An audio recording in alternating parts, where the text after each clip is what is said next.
வணக்கம் நண்பர்களே.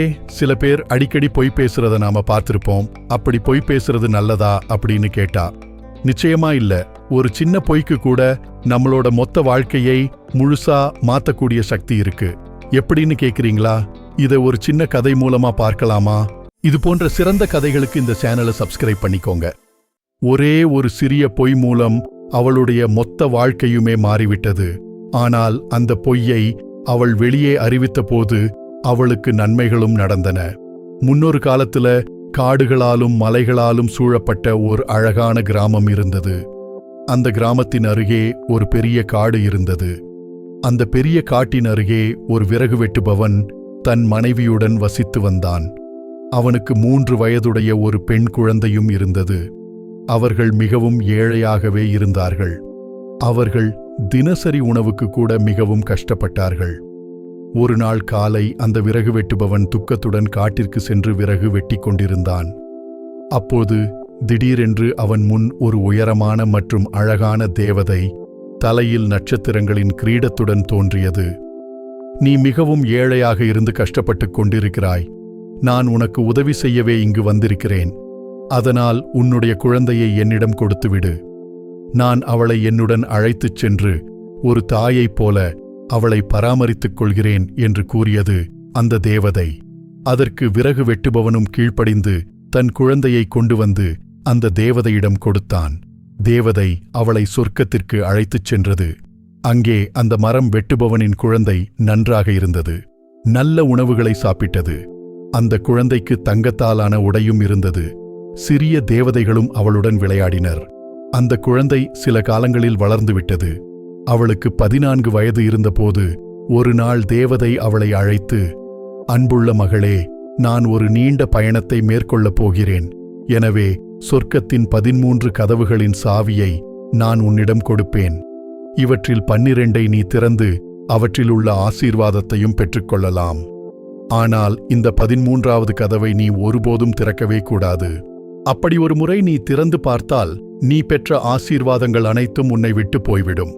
மேலும் உன்னுடைய வாழ்க்கையில் ஒருபோதும் நீ மகிழ்ச்சி அடைய முடியாது என்று கூறி அந்த 13 சாவியையும் விறகு வெட்டியின் மகளிடம் கொடுத்தது அந்த தேவதை. அவளும் தேவதையின் வாக்குக்கு கீழ்ப்படுவதாக உறுதியளித்து விட்டாள். பிறகு அவள் அந்த 13 சொர்க்கலோக ராஜ்யத்தின் கதவுகளை ஆராயத் தொடங்கினாள். அவள் ஒவ்வொரு நாளும் ஒவ்வொரு கதவுகளாக திறந்து அவற்றின் ஆசீர்வாதங்களை பெற்றாள். அப்படியே அவள் 12 கதவுகளையும் திறந்து அவற்றின் ஆசீர்வாதங்களை பெற்றுக்கொண்டாள். அவளுடன் எப்போதும் சில தேவ தூதர்கள் இருந்தார்கள். அவர்கள் எல்லோரும் மகிழ்ச்சியாக இருந்தார்கள். பின்னர் அந்த தடை செய்யப்பட்ட 13வது கதவு மட்டும் எஞ்சியிருந்தது. அதன் பின்னால் மறைந்திருக்கக்கூடிய ரகசியத்தை அவள் அறிந்து கொள்வதற்காக மிகவும் ஆசைப்பட்டாள். மேலும் சிறிய தேவதைகளிடம், நான் அதை முழுவதுமாக திறக்க மாட்டேன், மேலும் உள்ளேயும் செல்ல மாட்டேன், ஆனால் நாம் அதை சிறியதாக திறந்து பார்த்துவிட்டு திரும்பி விடலாம் என்று கூறினாள். அதற்கு அந்த சிறிய தேவதைகள், வேண்டாம், நாம் அப்படி செய்யக்கூடாது.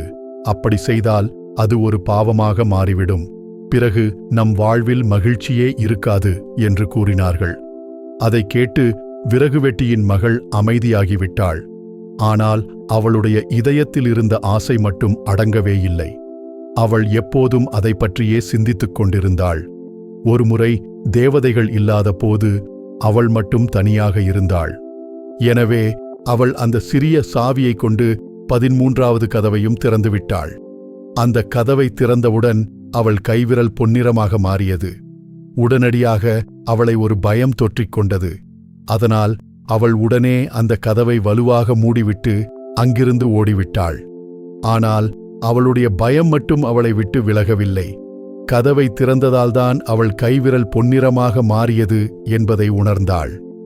ஒரு நாள் தேவதை தன் பயணத்திலிருந்து திரும்பி வந்த பிறகு, நீ அந்த 13வது கதவை திறந்து பார்த்தாயா என்று கேட்டார். ஆனால் அந்த பெண் இல்லை என்று மறுத்து பொய் சொல்லிவிட்டாள். அவள் கைவிரல் பொன்னிறமாக மாறியிருப்பதை பார்த்த தேவதை மீண்டும் கேட்டது.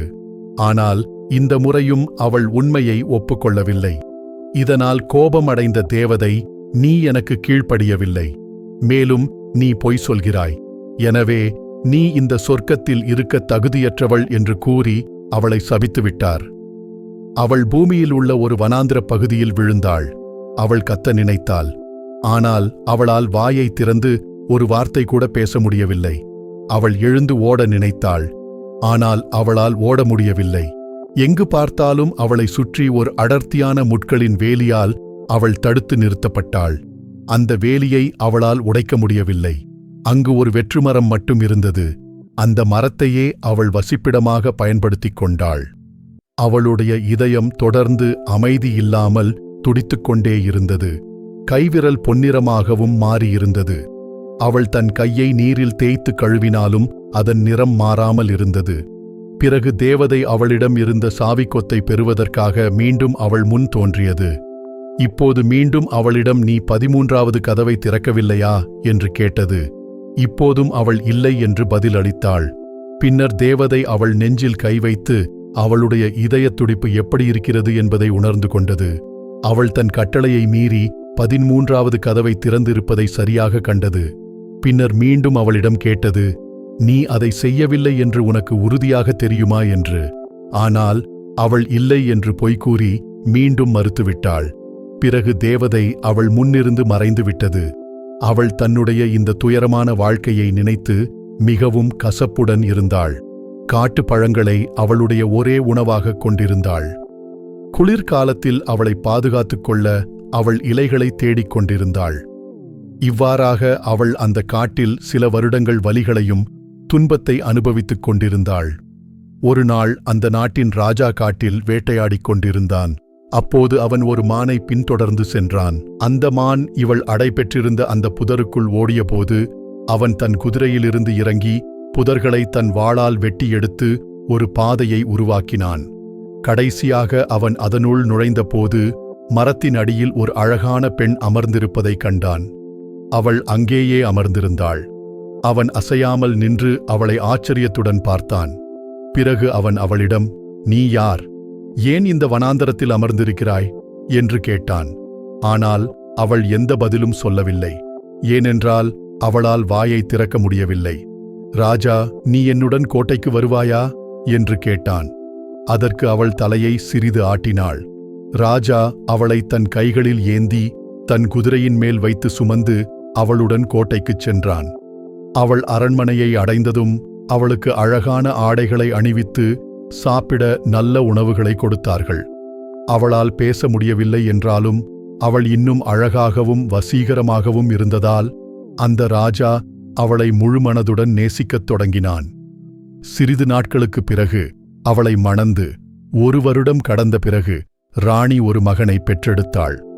ஒரு நாள் அவள் படுக்கையில் தன் மகனுடன் தனியாக படுத்து உறங்கிக் கொண்டிருந்தபோது அந்த தேவதை அவள் முன் தோன்றியது. நீ உண்மையை சொல்லி தடை செய்யப்பட்ட அந்த 13வது கதவை திறந்தாய் என்று ஒப்புக்கொண்டால் நான் உன் வாயை திறந்து உன் பேச்சை திரும்ப கொடுப்பேன். ஆனால் நீ பிடிவாதமாக இருந்தாய் என்றால் நீ தொடர்ந்து பேச முடியாமலே இருப்பாய். மேலும் நான் உன் புதிதாக பிறந்த குழந்தையை என்னுடன் அழைத்துச் செல்வேன் என்றது. ராணி பதில் சொல்ல அனுமதிக்கப்பட்டாள். ஆனால் அவள் கடுமையாக இருந்தாள். இப்போது அவள் மீண்டும், நான் அந்த தடை செய்யப்பட்ட கதவை திறக்கவில்லை என்றாள். அதனால் தேவதை அவளுடைய புதிதாக பிறந்த குழந்தையை எடுத்துக்கொண்டு சொர்க்கத்திற்கு சென்றது. மறுநாள் காலையில் குழந்தை கிடைக்காத போது ராணி ஒரு மனிதரை உண்பவள் என்றும் அவளுடைய சொந்த குழந்தையை கொன்றுவிட்டாள் என்றும் மக்கள் மத்தியில் கிசுகிசுக்கப்பட்டது. இதையெல்லாம் அவள் கேட்டுக்கொண்டிருந்தாள். ஆனால் அவளால் எந்த பதிலும் சொல்ல முடியவில்லை. இருப்பினும் ராஜா அதை நம்பவில்லை. ஏனென்றால் அவன் அவளை மிகவும் நேசித்தான். மீண்டும் 1 வருடம் கழித்து ராணி ஒரு மகனை பெற்றெடுத்தாள். அதன் பிறகு மீண்டும் அந்த தேவதை அவள் முன் தோன்றி, இப்போதாவது நீ உண்மையை ஒப்புக்கொள்கிறாயா? அப்படி நீ ஒப்புக்கொண்டால் நான் உன் பேச்சை திரும்ப கொடுப்பேன். மேலும் உன் குழந்தையையும் திருப்பித் தருவேன். ஆனால் நீ தொடர்ந்து பொய் கூறினால் நான் உன்னுடைய புதிதாக பிறந்த இந்த 2வது குழந்தையும் என்னுடன் எடுத்துக்கொண்டு செல்வேன் என்று கூறியது. ஆனால் இப்போதும் அவள், நான் அந்த கதவை திறக்கவில்லை என்று கூறி மறுத்துவிட்டாள். அதனால் அந்த தேவதை அவளுடைய 2வது குழந்தையும் சொர்க்கத்திற்கு அழைத்துச் சென்றது. மறுநாள் காலையில் அந்த குழந்தை காணாமல் போனதைக் கண்டு மக்கள் ராணி அந்த குழந்தையை விழுங்கிவிட்டதாக சத்தமாக அறிவித்தனர். மேலும் அரசவையில் மந்திரிகள் ராணியை நீதியின் முன் நிறுத்த வேண்டும் என்று ராஜாவிடம் கூறினார்கள். ஆனால் ராஜா இதையெல்லாம் நம்பவில்லை. மேலும் அவர் வேதனையில் இருந்ததால் அமைச்சர்களிடம் இதை பற்றி இனி எதுவும் பேச வேண்டாம் என்று கட்டளையிட்டார். அதன் பிறகு 1 வருடம் கழித்து ராணி மீண்டும் ஒரு அழகான பெண் குழந்தையை பெற்றெடுத்தாள். பிறகு மீண்டும் ஒரு நாள் அந்த தேவதை அவள் முன் தோன்றியது. அவளை சொர்க்கத்திற்கு அழைத்துச் சென்றது. அங்கே அவளுடைய 2 மூத்த குழந்தைகளும் விளையாடிக் கொண்டிருந்தனர். அவர்கள் ராணியை பார்த்து சிரித்தனர். ராணி அதைக் கண்டு மகிழ்ச்சி அடைந்தபோது, தேவதை, உன் இதயம் இன்னும் மென்மையாகவில்லையா? நீ உண்மையை கூறிவிட்டால் உன் 2 சிறிய மகன்களை நான் உனக்கு திருப்பித் தருவேன் என்று சொன்னது. ஆனால் 3வது முறையாக ராணி இல்லை என்று மறுத்துவிட்டாள். பின்னர் தேவதை அவளை பூமியில் விட்டுவிட்டு அவளுடைய 3வது பெண் குழந்தையையும் சொர்க்கத்திற்கு அழைத்துச் சென்றது. மறுநாள் காலையில் 3வது குழந்தையும் காணாமல் போன விஷயம் நாடு முழுவதும் பரவியது. மக்கள் அனைவரும் ராணிக்கு எதிராக போராட்டங்களை நடத்தினர். மக்கள் இதற்கு நியாயம் கிடைக்க வேண்டும் என்று போராடினார்கள். அதன் பிறகு விசாரணை நடத்தப்பட்டது. ஆனால் ராணியால் பதிலளிக்கவும் முடியவில்லை. தன்னை தற்காத்துக் கொள்ளவும் முடியவில்லை. அதனால் அவள் கம்பத்தில் கட்டி எரிக்கப்பட வேண்டும் என்று தீர்ப்பளிக்கப்பட்டது. அவள் ஒரு கம்பத்தில் கட்டப்பட்டு நெருப்பு அவளைச் சுற்றி எரியத் தொடங்கியது. இப்போது அவள் மனம் திருந்தி, நான் என் மரணத்திற்கு முன்னால் உண்மையை ஒப்புக்கொள்ள வேண்டும் என்று நினைத்தாள். அடுத்த கணமே அவளுடைய குரல் அவளிடம் திரும்பியது. அவள் சத்தமாக, நான் தான் அதைச் செய்தேன் என்று கத்தினாள்.